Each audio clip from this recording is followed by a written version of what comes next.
지금 한국 사회에는 아버지 권위에 비상등이 켜졌습니다. 여러분, 아버지의 위엄은 무엇을 우리가 생각할 수 있습니까? 아버지 위엄 그러면 얼른 떠오르는 상징이 여러분 무엇입니까? 그것은 아마 아버님의 헛기침일 것입니다. 저녁 시간이 되어서 막 집안이 분주하다가 대문 쪽에서 아버님의 헛기침 소리가 나면 아버지 오신다면서 일순간 가정이 행복해지지요. 또 아이들이 자기들 방에서 서로 많이 다툽니다. 목소리가 올라갑니다. 그러다가 안방에서 아버님의 헛기침 소리가 나면 일순간 조용해지지요. 그런데 그런 아버지의 위엄, 아버지의 권위가 점점 사라져 가는 그런 시대를 우리는 보게 됩니다. 물론 이전에 우리의 가부장적인 그런 권위의 어떤 모습이 성경적이다, 그렇게 말할 수는 없을 것입니다. 성경은 분명 달리 이야기합니다. 그러나 나름 가정과 사회에 좋은 영향을 많이 끼쳤던 그런 문화가 사라져가는 그런 시대를 우리가 보고 있는 것입니다. 시골에 사는 한 할아버지가 서울에 있는 자기 아들 집에 이제 오셨습니다. 며칠 묵었다 가리라 그렇게 생각하시고 오셨는데 하루가 지나고 다음 날 이제 바깥에 나갔던 이 할아버지의 며느리가 집에 와 보니까 아버님이 안 계신 거예요. 그리고 식탁에 보니까 조그마한 메모가 놓여져 있었습니다. 자세히 들여다보니 삐뚤삐뚤 글씨가 써졌는데 거기는 이렇게 기록되어 있었습니다. 5분아 잘 있거라, 6분은 간다. 그래서 이 며느리가 이걸 보고 이게 도대체 무슨 말인지 이해가 되지 않았습니다. 아들과 아버지 둘만의 어떤 암호가 있는가? 사인이 있는가? 나중에 아이들이 와서 아이들이 봐도 도대체 이게 무슨 뜻인지 알 수가 없었습니다. 이제 이 할아버지의 아들이 퇴근하고 왔습니다. 아들이 그 메모지를 받아들고 금방 그 뜻을 알았습니다. 그 아들은 마음이 씁쓸했습니다. 무엇인가?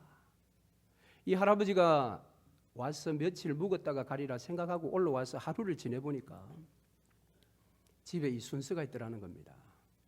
1번은 아들, 그러니까 손주죠. 손주들이고 2번은 며느리입니다. 3번은 집에서 기르는 강아지였습니다. 4번은 그들의 음식을 책임져주는 파출부더라고요. 5번이 자기의 사랑하는 아들이었습니다. 그리고 자기는 6번이었습니다. 그래서 아들을 향해서 5번아 잘 있거라, 6번은 간다. 이민사회는 어떤지 모르겠습니다. 별반 차이가 없겠지요. 아버지의 존재만으로도 권위가 세워지며 나름 가정의 질서와 사회의 질서가 잡혔던, 성경하고 딱 맞는 것은 아니지만은 우리 한 시대를 이끌어왔던 그 문화가 점점 퇴색해 버리는. 그러면 이것이 굳이 동양 문화라고 우리가 취급한다면 서양은 어떠한가? 서구 사회에는 그러면 이런 권위가 아직 있는가? 여러분, 그런데 이 서구 사회에 제대한 영향을 끼쳤던 언어가 바로 성경 원어입니다. 성경이 기록되었을 때에 이 히브리어와 헬라어로 기록되었잖아요. 여기에 영향을 받은 것이 이제 유럽과 이 서구 사회의 언어들입니다. 거기에서 다 파생이 되어서 나왔죠. 그러니까 영어, 프랑스, 또 독일어, 이와 같은 언어들이 다 이 성경의 언어들로부터 이제 파생되어 나온 단어들인데, 성경에는 우리가 알고 있는 이 효라는 단어가 없습니다. 그런데 신기하게도 이 히브리어와 헬라어의 영향을 받은 이 서구 문화와 유럽 사회에도 그들이 가지고 있는 언어에 효라는 단어가 없다라는 겁니다. 영어에도 효라는 단어가 없습니다. 다만 효라는 것을 의미를 알기 때문에 이것을 억지로 풀어 그렇게 표현할 뿐입니다. 그러니까 영어에는 이 두 가지 단어가 겹쳐져 있더라고요. 제가 찾아보니까 filial piety라는 두 단어를 이렇게 만들었어요. 그러니까 부모를 섬긴다. 우리가 이야기하는 딱 한 단어 효 이런 것이 없더라는 겁니다. 그러다 보니까 서구 사회는 보면 아버지와 이 자녀의 관계가 거의 친구 관계지요. 그렇지 않습니까? 과연 아버지와 자녀의 관계가 친구처럼 막역하게 지내는 것이 하나님이 기뻐하시는 모습인가? 그것도 우리가 오늘 말씀 가운데서 생각해 볼 부분인 것입니다. 반면에 동양에는 끝까지 이 효의 사상이 강하게 사실은 역사하고 있는데요. 이 효라는 것이 중국에서 이제 시작이 될 때 주나라 때부터 시작이 되었다고 하는데 보면 처음에 이 효라는 것은 죽은 부모님에 대한 어떤 예를 갖추는 것을 효라고 했다고 합니다. 그러다가 이것이 시대가 지나면서 조금 발전하면서 공자에게 와서 이것이 조금 바뀌게 됩니다. 죽은 부모가 아니라 살아있는 부모에게 잘 섬기자 이것으로 이제 바뀌게 됩니다.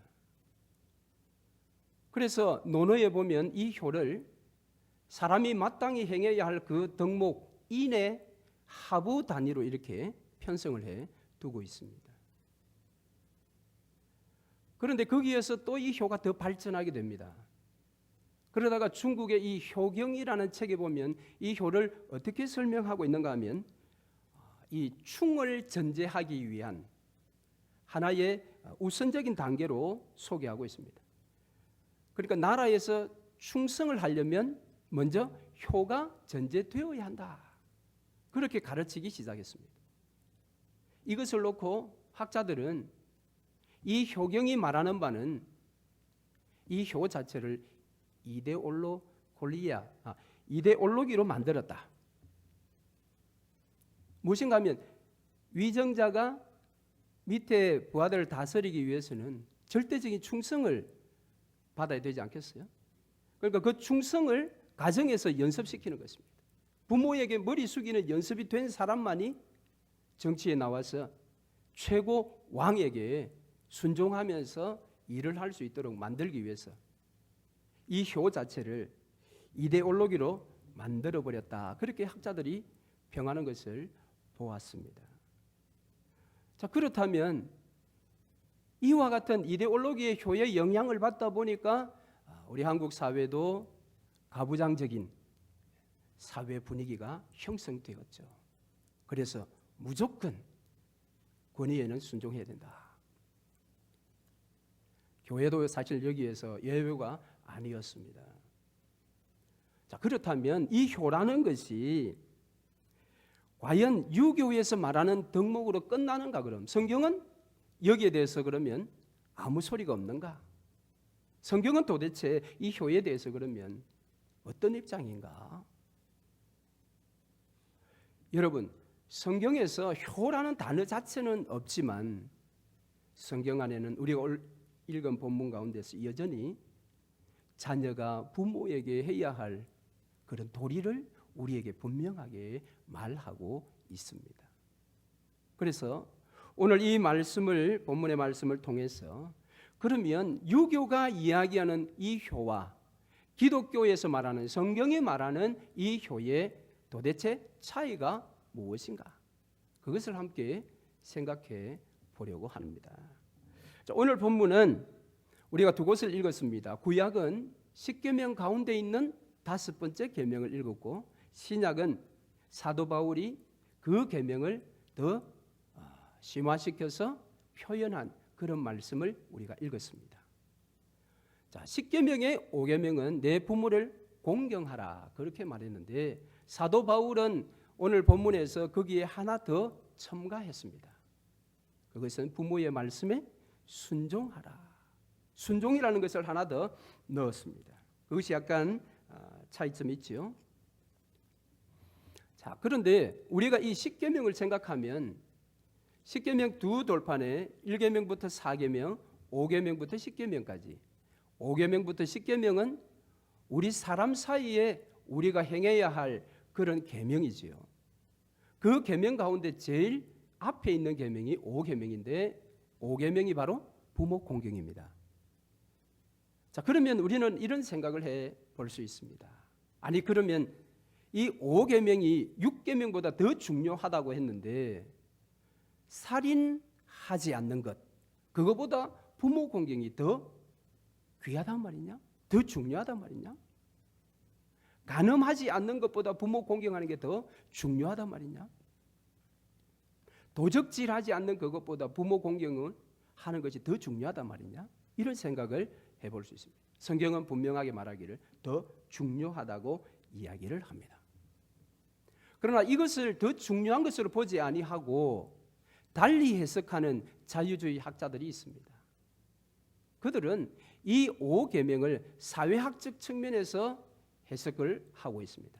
즉 무슨 말인가 하면 그 당시에 고대 사회에는 나이가 들면 자기 자신의 신변이나 자기의 이 생활 자체를 자기가 책임질 수 없는 그런 시대라는 겁니다. 그렇기 때문에 나이가 들면 자연스럽게 자녀들의 도움을 받아야 살 수밖에 없는 시대이기 때문에 미리 그때의 보험을 들기 위해서 자녀들에게 이렇게 공경하라고 가르친 것이다. 그래서 10계명에도 그것을 닮아서 이제 5계명에 부모 공경을 넣었다. 그렇게 해석을 합니다. 그러나 여러분, 그 해석은 완전 틀린 해석입니다. 왜냐하면 이 10계명이라는 것, 그 가운데 특별히 이 부모 공경이라는 이 계명이 사람들의 어떤 협의를 거쳐서 이 시대를 보니까 우리의 노년의 삶에 공경을 받아야 돼. 그러니까 우리가 이런 계명을 만들어서 자녀들에게 교육을 하자. 사람의 협의에 의해서 만들어진 계명이 아니라 하나님께서 직접 주신 계명이기 때문에 이 해석은 완전히 틀린 것입니다.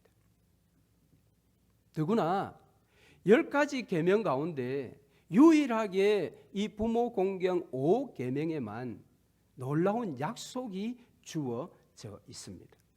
무슨 약속입니까? 이 계명을 지키면 너가 땅에서 복을 받고 장수하게 될 것이다. 다른 계명은 그냥 명령만 하셨어요. 그런데 이 계명은 거기에 약속을 주신 거예요. 이 땅에서 잘 되고 장수하는 그 약속. 그러니까 부모 공경에는 반드시 그저 세상에서 말하는 아니면 유교에서 말하는 단순한 효의 개념을 뛰어넘는다라는 것을 우리가 알아야 합니다.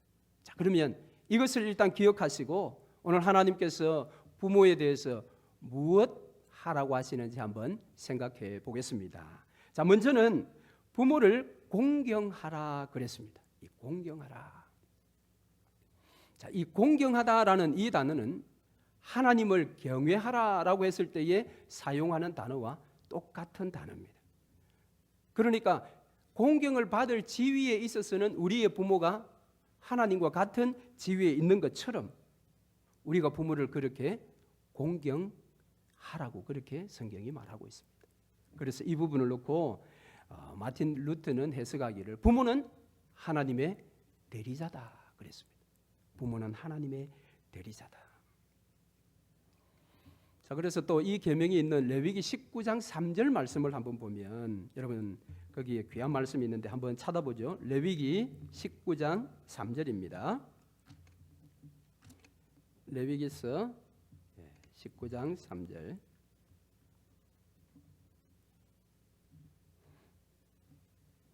같이 한번 읽겠습니다. 레위기 19장 3절입니다. 너희 각 사람은 부모를 경외하고 나의 안식일을 지키라. 나는 너희의 하나님 여호와니라. 아멘. 여기도 부모를 경외하라. 자, 그런데 여기에 부모를 경외하는 것, 그 뒤에는 안식일을 지키는 것을 이야기하는데, 여러분 10계명에는 이 계명 자체가 4계명, 5계명 이렇게 되어 있는데, 방금 읽은 이 레위기에서는 4계명이 뒤에 가고 5계명이 앞에 와 있어요. 부모를 공경하라, 그리고 안식일을 지키라. 왜 이렇게 순서가 바뀌어 있을까요? 그것은 이 부모 공경이 그만큼 중요하다는 것입니다. 하나님과 관련된 이 4계명과 순서가 바뀔 만큼 그만큼 중요하다는 것을 우리에게 보여주고 있는 것입니다. 그리고 여기에는 우리 한글 번역은 부모를 공경하고 이래 됐는데, 영어 번역을 다 이렇게 보니까 이 부모를 이제 어머니와 아버지로 이렇게 나누어 놓았어요. 너의 어머니와 아버지, 그를 공경하라. 그 시대의 가부장 시대인데 어머니가 앞에 이렇게 나온 것을 보면 어머니를 더 보호하고 잘 섬길 것을 우리에게 가르치고 있습니다.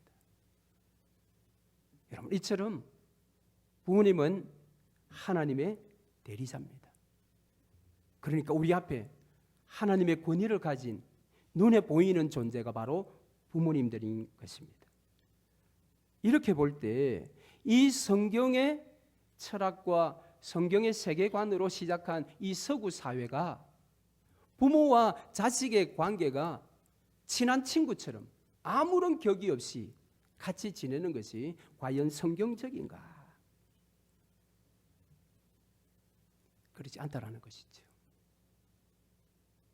여러분, 하나님은 우리에게 어떤 분이십니까? 그분은 근원적으로 창조주이십니다.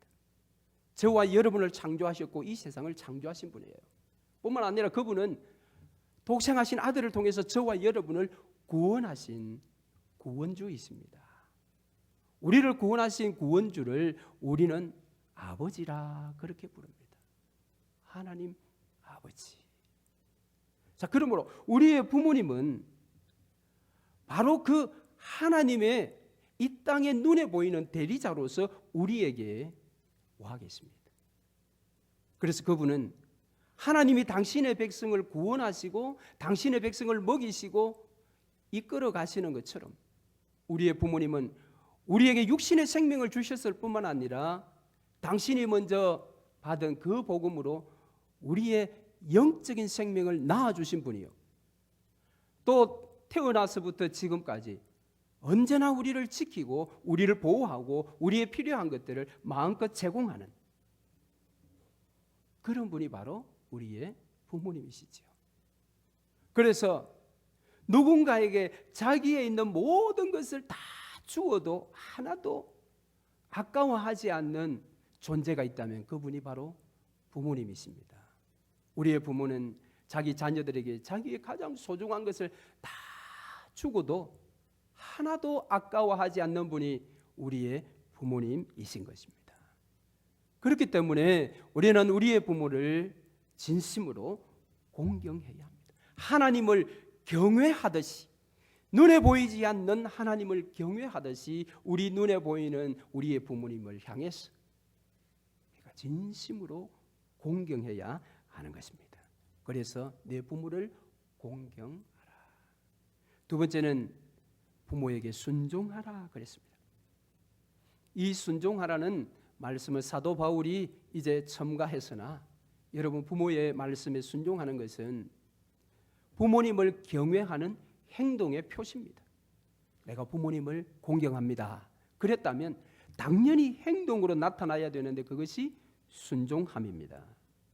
그래서 사도 바울은 골로새서 3장 20절 말씀에 보니까 자녀들아 모든 일에 부모에게 순종하라. 이는 주 안에서 기쁘게 하는 것이니라. 여러분, 부모에게 우리가 순종해야 하죠. 그래서 오늘 본문에도 부모에게 순종하라. 이것이 옳으니라 그랬습니다. 이것이 옳으니라. 이 원문에는 이 문장이 달리 되어 있는데요. 거기에는 순종하라. 왜냐하면 이것이 옳은 일이기 때문이다 그랬습니다. 오늘 우리가 부모에게 순종해야 할 것은 부모에게 무엇을 더 원하기 때문이 아닙니다. 그것은 옳은 일이기 때문에 하나님 보시기에 옳기에 그 일을 우리가 행해야 하는 것입니다. 아니 부모에게 효도하면 복을 받는다고요? 그런 어떤 사적인 욕심을 가지고 부모에게 효도하는 것이 아니라 공경하는 것이 아니라 그것이 옳기 때문에 이 옳으니라 이것을 칼빈은 당연한 일이다 그렇게 해석을 했습니다.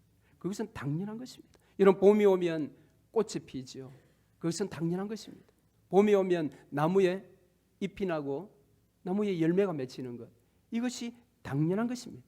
만일 그렇지 않다면 그 나무는 죽은 것입니다. 오늘 우리가 부모를 향해서 이 공경함이 그래서 나타나야 된다는 것입니다.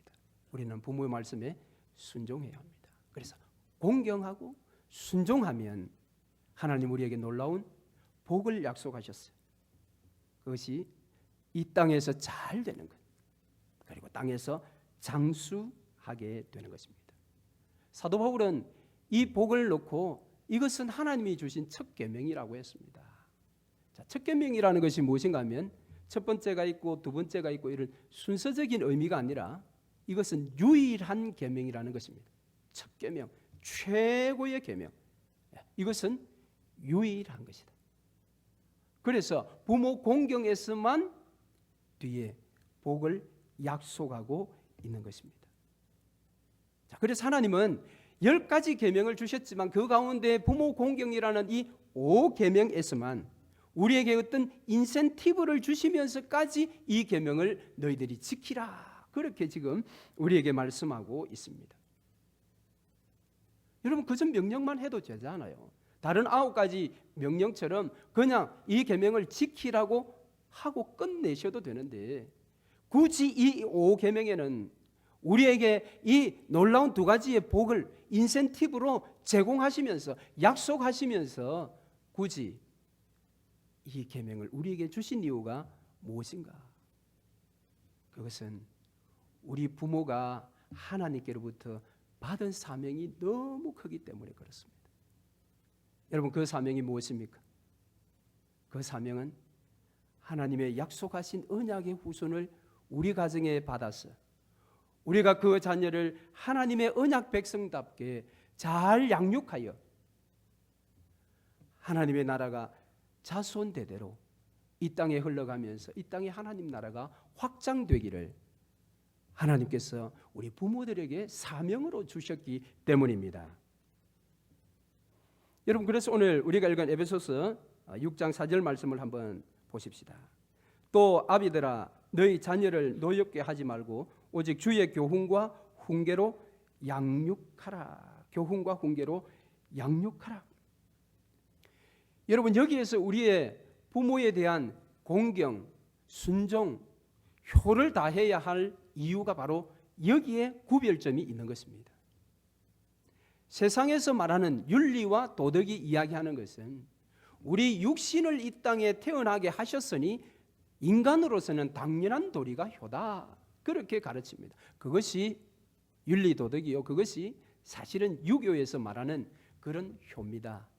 그러나 성경이 말하는 것은 그것도 포함되지만 더 중요한 것은 언약의 후손, 언약의 후손을 우리가 받았어요. 육신으로만 우리의 자녀를 낳아서 스스로 자라가도록 하는 것이 아니라 육신으로 낳아 물론 우리가 그 자녀를 하나님으로부터 받아서 잉태되는 그 순간부터 사실 우리가 기도하지 않습니까? 말씀을 읽지 않습니까? 태 속에 있는 아이에게 말씀을 들려주지 않습니까? 그것이 무엇입니까?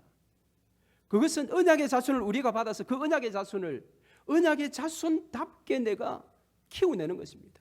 잉태 순간부터 키워내고 출산할 때 남자들이 결코 알 수 없는 엄청난 상고를 겪으면서 이 땅에 아이를 출산하여 그 아이를 또 물심양면으로 잘 키우면서 이제 때가 되어 유아 세례를 받게 되면 그 아이의 구원과 그 아이의 생명을 위해서 부모가 하나님과 성도들 앞에서 이 아이가 스스로 믿음을 고백할 때까지 내가 말씀과 기도로, 내가 받은 이 복음으로 이 아이를 하나님 자녀답게 내가 키우겠습니다.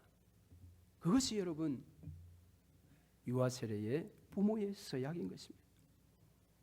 그런 서약을 우리 부모들이 하고 그 이후에도 우리의 자녀 속에 하나님의 말씀이 심겨지도록 얼마나 부모들이 힘쓰고 애쓰고 또 기도하고, 그래서 여러분 우리의 자녀들이 결국은 하나님의 백성답게 살아가게 되는데, 오늘 우리가 읽은 본문의 말씀에 보면 자녀들아 주 안에서 너희 부모에게 순종하라. 이 주 안에서가 그래서 중요한 거예요. 이들이 주 안에서 머물 수 있도록 스스로 애를 써야 합니다. 다 컸기 때문에. 그러나 그 주 안에 있게 한 분이 누구냐 하면 부모라는 거지요. 부모님이 그들에게 복음을 전했고 복음으로 그들을 양육했기에 부모를 당연히 섬겨야 할, 공경할 나이가 되었을 때 그들로 하여금 주 안에 머물도록 만드신 분, 그분이 우리의 부모다라는 것입니다. 그렇기 때문에 그 부모를 우리가 절대적으로 공경하고 그분의 말씀에 절대적으로 우리가 순종해야 하는 것입니다. 이것이 성경이 말하는 효인 것입니다. 기독교가 말하는 효가 여기에서 세상이 말하는 효와 차이가 나는 것입니다. 육체를 물려주신 것도 감사하지만 영원한 생명을 우리에게 전해주고 그 생명 가운데 우리가 머물 수 있도록 옆에서 도와주고 기도하시고 이끌어주시는 우리의 부모, 어찌 우리가 그것을 생각하면 그 부모님께 공경을 다하지 않겠습니까? 여러분, 그래서 하나님은 우리에게 이 놀라운 사명을 맡겨주셨을 뿐만 아니라 이 사명을 우리가 충성스럽게 잘 감당하면 하나님이 우리 부모에게도 놀라운 복을 약속하셨어요. 오늘 우리가 읽은 본문에는 공경을 다하면, 효를 다하면 자녀들이 받을 복에 대해서 두 가지를 이야기합니다마는 여기에 숨어있는 그런 의미는 우리 부모님들에게도 놀라운 복을 여기에 약속하고 있는 것을 우리가 볼 수 있어야 합니다. 그것이 무엇일까요? 우리가 주께로부터 받은 사명, 내 자녀가 아니라 하나님의 자녀임을 깨닫고 내 뜻대로 아니고 하나님의 뜻대로 말씀과 기도를 내 자녀를 잘 양육하여 그 스스로 주 안에 늘 머물 수 있도록 우리가 만들 때 우리의 자녀는 반드시 우리 부모에게 순종하게 될 것이요 우리 부모를 공경하게 될 것입니다. 그러면 그들이 누리는 복이 무엇입니까? 땅에서 잘 되는 것입니다. 땅에서 장수하는 것입니다. 그런데 그것이 그들의 복만으로 끝나는 것이 아니라 그것은 부모에게 하나님 주시는 보상이라는 것을 알아야 합니다. 오늘 우리의 부모님들의 최고의 소원이 무엇입니까? 우리의 자녀가 우리보다 더 잘 되는 것입니다. 우리보다 더 이 땅에서 잘 되는 것, 우리보다 더 이 땅에서 장수하는 것, 그것이 부모의 소원 아니겠습니까? 그런데 우리 부모가, 우리 자녀들이 잘 되고 이 땅에서 장수하는 것을 우리 부모가 볼 수 있다라는 것이 하나님께서 부모들에게 주시고자 하시는 보상인 것입니다. 할렐루야. 우리 하나님 이처럼 놀라우신 분입니다. 우리 부모에게 언약의 후손들을 맡겨주시고 우리 부모가 그 자녀를 믿음으로 잘 양육하여 다음 세대의 신앙을 전수받은 그들이 주 안에서 늘 머물면서 하나님의 뜻을 좇아 이 땅을 힘있게 살아갈 때 하나님 그들이 이 땅에서 잘 되도록 하시고 이 땅에서 장수케 하시는 은혜를 주실 터인데 그것을 우리 부모가 보게 되는 것, 여러분 부모님들께 얼마나 큰 복이겠습니까? 그러므로 부모 되신 우리 사랑하는 성도 여러분, 주님 앞에 서시는 그날까지 여러분의 자녀들을 위해서 여러분 기도하십시오. 그리고 그들이 변함없이 주 안에 머물러 있도록 말씀의 교훈으로, 때로는 책망으로, 가르치고 여러분 인도해 가시기를 바랍니다. 그러면 그들이 주 안에 머물게 될 것입니다. 그들이 땅에서 잘 될 것입니다. 땅에서 장수할 것입니다. 그 복을 여러분 보실 수 있을 것입니다. 자녀 세대 우리 성도 여러분, 만일 여러분의 부모가 여러분에게 세상적으로 아무것도 해준 것도 없고 지금도 전혀 도움이 되지 않는다 할지라도 여러분을 이 땅에 태어나게 하셨고 하나님 주신 사명을 가지고 여러분을 거듭나게 하셨고 그래서 오늘 이 자리에 하나님의 백성으로 예배할 수 있도록 이 자리까지 이끄신 분이 여러분의 부모님이신 것입니다. 그러므로 그 부모님 앞에 모든 사슬을 이제 접어놓고 우리는 두 가지만 기억할 수 있기를 바랍니다. 오늘 우리로 하여금 주 안에 머물게 하신 우리의 부모님, 그 은혜에 우리가 보답하는 길은 그 말씀에 순종하고 우리 부모님을 공경하는 것입니다. 공경하는 것입니다. 자, 그래서 결론적인 말씀으로 제가 여러 가지 말씀 많이 드린들 여러분 다 기억하실 수도 없을 테고 결론적으로 하이델베르그의 말씀을 한번 살펴보겠는데요. 우리 교회는 수요일 날 지금 하이델베르그 요리문답을 계속해서 공부를 하고 있습니다. 지난주는 71문 세례에 관한 교리를 살펴보았는데 앞으로 공부하게 될 104문에 가면 제5계명에 대한 교리의 말씀이 나옵니다. 자녀 세대인 우리에게 이 5계명은 부모 공경에 대한 엄청난 통찰을 우리에게 주는데요. 제가 질문을 읽겠습니다. 여러분이 화면에 나오는 답변을 해 주시기를 바랍니다. 제5계명에서 하나님께서 요구하시는 것이 무엇입니까? 나의 아버지와 어머니 그리고 내게 대하여 권위를 가지고 있는 모든 사람들을 내가 존중하고 사랑하며 순종하라는 것입니다. 그들의 모든 선한 가르침과 징계에 내가 순종하라는 것입니다. 또한 그들이 실수할 때에 내가 인내해야 하는데 그것은 하나님께서 그들을 세워 우리를 다스리시기를 기뻐하기 때문입니다.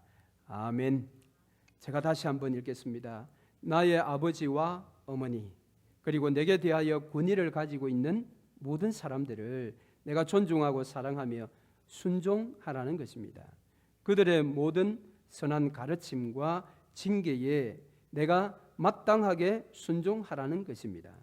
또한 그들이 실수할 때에 내가 인내해야 하는데 그것은 하나님께서 그들을 세워 우리를 다스리시기를 기뻐하기 때문입니다.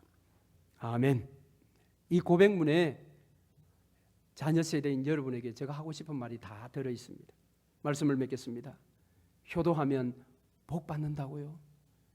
그런 어떤 사적인 감정으로 우리 부모에게 나아갈 것이 아니라 오늘 우리로 하여금 주 안에 있게 하신 분, 여전히 주 안에 있도록 오늘도 우리를 교훈하고 때로는 책망하고 우리를 바르게 하시고 오늘도 의로 교육해 주시는 우리 부모님 뿐만 아니라 우리가 주 안에서 하나님과 동행하며 승리할 수 있도록 시간을 정해놓고 날마다 기도하시는 우리의 부모님, 그런 부모가 있는 가정에는 자연스럽게 하나님이 원하시는 효가 불같이 일어날 것입니다.